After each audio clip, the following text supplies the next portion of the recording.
Olá! A diabetes está crescendo no Brasil numa tendência preocupante, segundo o próprio Ministério da Saúde. Uma pesquisa feita em todo o país revelou em 2012 que 5,6% dos brasileiros já sofrem com a doença e é comum afirmar que o crescimento se deve ao aumento da obesidade, falta de exercícios físicos, a chamada diabetes 2.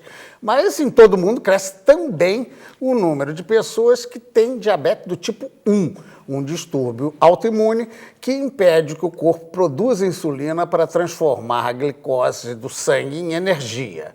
Quais as consequências, razões, riscos que a doença pode oferecer para a saúde? Se em 2009 ela matou 52.104 brasileiros, em 2010 esse número já subiu para 54.542. Afinal, o que a ciência já sabe sobre diabetes? Dúvidas que começam até pelo nome. É diabetes ou diabetes? É o diabetes ou a diabetes? Já que o dicionário aceita os dois gêneros, vamos preferir o feminino. Até porque, pela primeira vez na história do nosso programa, só temos mulheres especialistas para nos esclarecer aqui. Deixa eu apresentá-las para você. Lenita Zaidenberg, médica, mestre em endocrinologia e doutora em nutrologia, é professora adjunta da Universidade Federal do Rio de Janeiro, a UFRJ, onde coordena o programa de residência médica em endocrinologia. Atualmente, ela é a vice-presidente da Sociedade Brasileira de Diabetes, a Sociedade Nacional. Flávia Lúcia Conceição, médica com mestrado e doutorado em endocrinologia e professora adjunta de endocrinologia na UFRJ. Pertence à diretoria regional Rio, da Sociedade Brasileira de Endocrinologia. Marília de Brito Gomes, também médica com mestrado e doutorado em endocrinologia, é professora da Universidade Estadual do Rio de Janeiro, a UERJ, onde coordena a disciplina diabetes e metabologia. Roberta Arnold Cobas, médica com doutorado em fisiopatologia clínica experimental, é professora adjunta da Faculdade de Ciências Médicas da UERJ, onde dá aulas de diabetes. Bem, para começar, eu pediria logo para a doutora Lenita. Aquilo que eu falei está certo? Ou seja, uma doença autoimune a um que prejudica, ou seja, tanto um como a outra, o sentido é o mesmo, ou seja, falta insulina para transformar a glicose do sangue, é isso?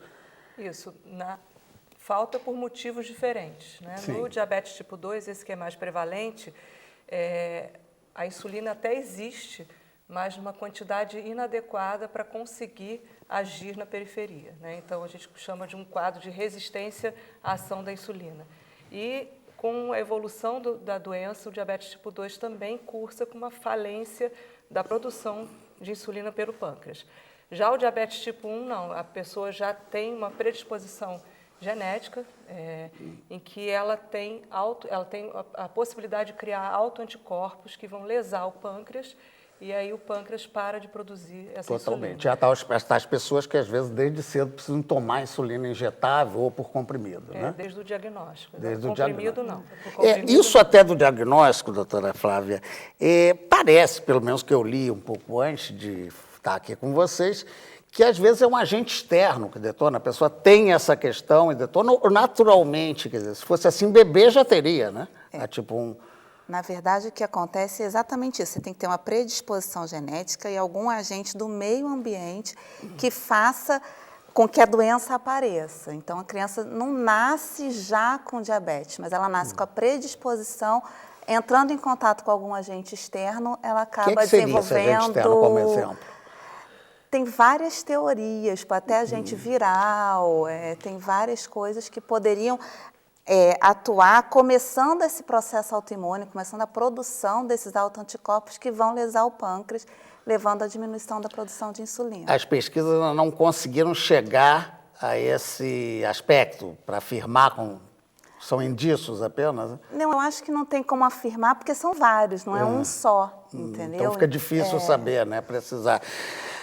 Doutora Marília, parece que a sua área, inclusive, de pesquisa é voltada para o tipo 1. Diabetes tipo 1.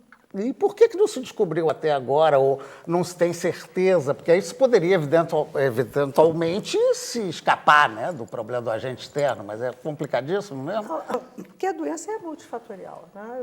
Como a doutora Flávia falou, existem vários fatores. Infecções repetidas precocemente na infância, viroses, infecções comuns que a gente vê e vão tendo um efeito cumulativo.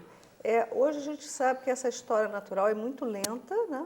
Ela pode levar anos e você gradativamente vai lesando um número X de células beta, até que você lese uma quantidade que é insuficiente para você produzir insulina na quantidade necessária para o seu metabolismo.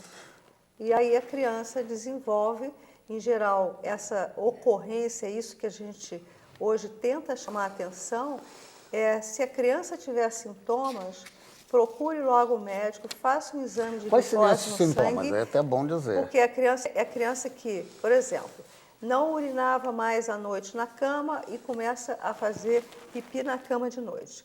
Começa a perder muito peso. Começa a ficar irritada na escola, pedindo toda hora para sair da sala de aula para ir ao banheiro. Essa criança, muitas vezes, ela vai ao médico, o médico passa desapercebido essa sintomatologia, são prescritas, às vezes, vitaminas, complexos vitaminas, porque a criança está perdendo peso, e ela acaba tendo o diagnóstico da doença numa condição aguda de risco de vida. Hoje, o Brasil, esse estudo que a gente fez, o Brasil está, a gente estava discutindo hoje, o Brasil está igual à África, mais ou menos. 42% dos diabéticos tipo 1 têm o diagnóstico em cetoacidose, que é uma condição de risco de vida. Então, a gente tem que prevenir isso. Como que eu vou prevenir? Assim que tiver o alerta dos sintomas na escola, hoje a gente está trabalhando muito com escola, porque a professora, em geral, começa a achar que a criança está querendo gazetear na aula, porque toda hora não presta atenção, fica cansada. Pede para ir no banheiro. Pede para ir no banheiro. Então, essa criança tem que ser direcionada diretamente para um posto de saúde, fazer o exame de sangue para dar o diagnóstico. Que nem aquela coisa da vista, né, da visão, que às vezes a mãe não percebe. É outra a criança coisa tá com interessante, que a criança até a diabetes perde a não a visão perceber também. o quadro negro, Isso. pede para ir para frente, porque não está enxergando, e todo mundo acha que isso não é uma coisa importante, né? E a criança já está tendo um alerta aos sintomas da doença. Bem, vamos, Roberta, a gente culpa, né, até porque a origem é o pâncreas. O pâncreas serve só para isso, é? O pâncreas não serve só para isso. O pâncreas tem algumas funções, né? Ele é dividido, ele é um órgão endócrino e exócrino, ou seja, ele produz hormônios. Dentro desses hormônios principais são a insulina e o glucagon, que é um outro hormônio que contrabalanceia, de certa forma, o efeito da insulina.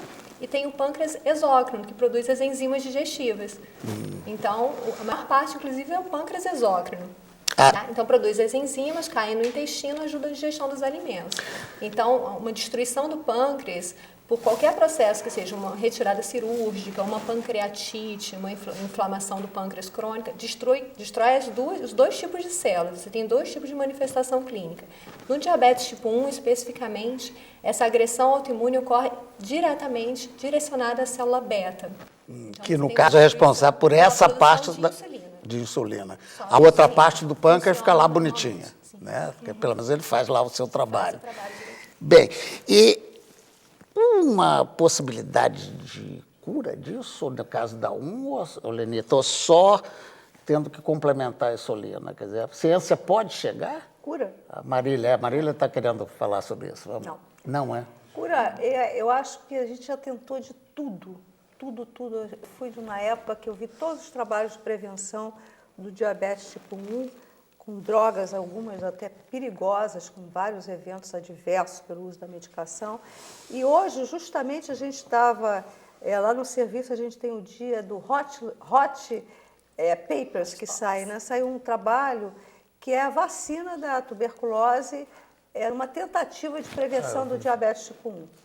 Mas o grande problema da doença é que você, quando tem a possibilidade de intervir, que é quando a criança aparece com autoanticorpos, já talvez já seja muito tarde. Então, você teria que ter essas terapias, que às vezes podem dar eventos colaterais, numa fase em que pode ser que a criança evolua ou não para o diabetes.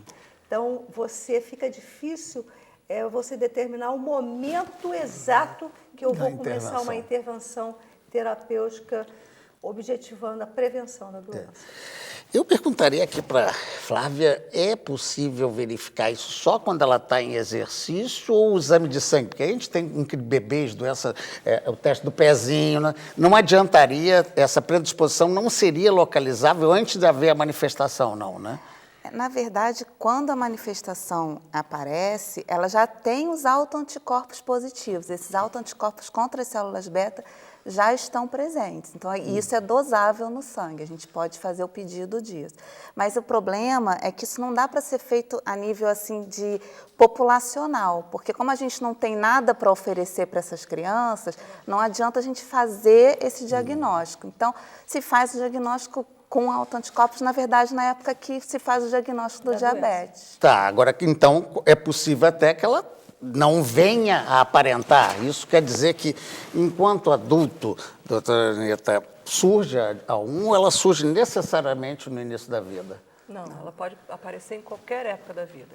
É mais prevalente durante a infância, na adolescência, mas existe também a possibilidade de aparecer o diabetes autoimune no adulto e tem, inclusive, alguns casos, não é muito comum, mas de aparecimento no idoso. Então, a idade, o fato de aparecer, tanto que antigamente, se pega alguns livros antigos, se chamava o diabetes tipo 1 de diabetes infanto-juvenil, isso foi abandonado, essa terminologia está errada, porque o diabetes tipo 1 pode aparecer em qualquer idade. É mais frequente no jovem, sim, mas pode aparecer em qualquer idade. Pode vir a se manifestar bem mais tarde, por esse fator que a gente viu. Bem, eu vou fazer um breve intervalo, já já a gente volta a discutir, tratamos muito da tipo 1 e a gente tem mais coisa para saber, tipo 2 e outras medidas. Um instantinho só que a gente volta já já.